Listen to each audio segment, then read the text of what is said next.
जिसका नाम था मंगोल, और उसका शासक था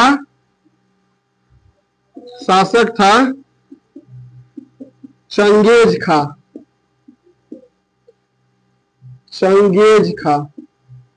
उसका शासक कौन था? चंगेज खां।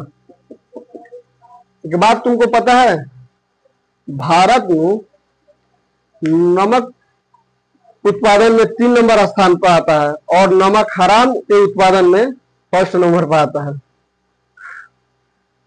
जो हिंदू होकर हिंदुत्व का विरोध करता है ना, उसका बाप एक नहीं अनेक होता है। चलिए, तो उसका शासक कौन था? चंगेज खां। इन्होंने यहाँ पे एक जगह है, ईरान में पड़ता है, ईरान, ख्वारिज्म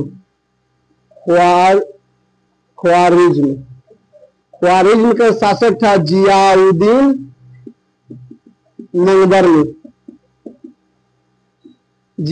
मंगवरनी।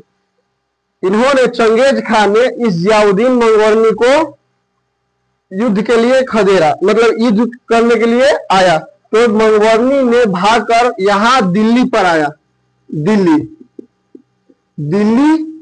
दिल्ली में आया जियाउद्दीन मंगवरनी। दिल्ली का शासक उस समय था, दिल्ली का शासक था इल्तुतमिश।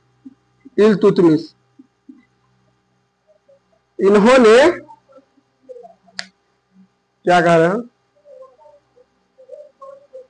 अरे कंधे से ऊंची कभी छाती नहीं होती, धर्म से ऊंची कभी जाति नहीं होती।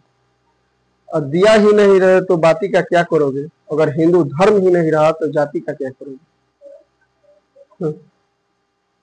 चलिए देखिए, दिल्ली का शासक था इल्तुतमिश ने कुतुब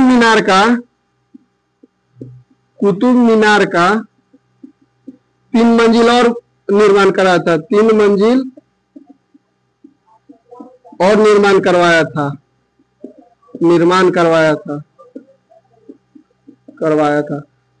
ऐबक ने 2 मंजिल। और जब यहाँ पे मंगोल ख्वारिज्म आया तो यहाँ से भागा दिल्ली। तो दिल्ली का शासक था इल्तुतमिश ने पूछा कि तुम्हें कौन खदेड़ रहा है? तो इन्होंने बताया कि मंगोल का शासक चंगेज खां। तो उन्होंने यह सोचा कि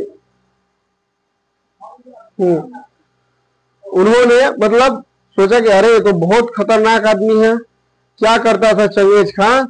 जहां पर भी युद्ध करे वहां का पुरुष और स्त्री का सर काटकर पहाड़ बनाता था, और उसका सेनापति या सेना लोग क्या करता था, अपने भाला में उस मुंडी को पिरोता था। जिसका भाला में मुंडी का मात्रा अधिक होता था उसे चंगेज खां अपना खास सेनापति बना लेता था, और जिसमें कम होता था उसका सर काट देता था।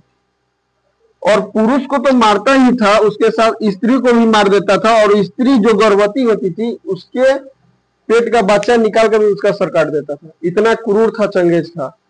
तो इन्होंने सोचा कि ये तो मंगोल वाला मुझे ही आक्रमण कर देंगे। तो इल्तुतमिश ने क्या किया, इस युद्ध को रोकने के लिए एक बड़ा सा परात में मंगवरनी का सर काटकर और उसे भेंट के रूप में पहुंचा दिया। इस प्रकार मंगोल का आक्रमण दिल्ली पर होने से बचा। चलिए ठीक है।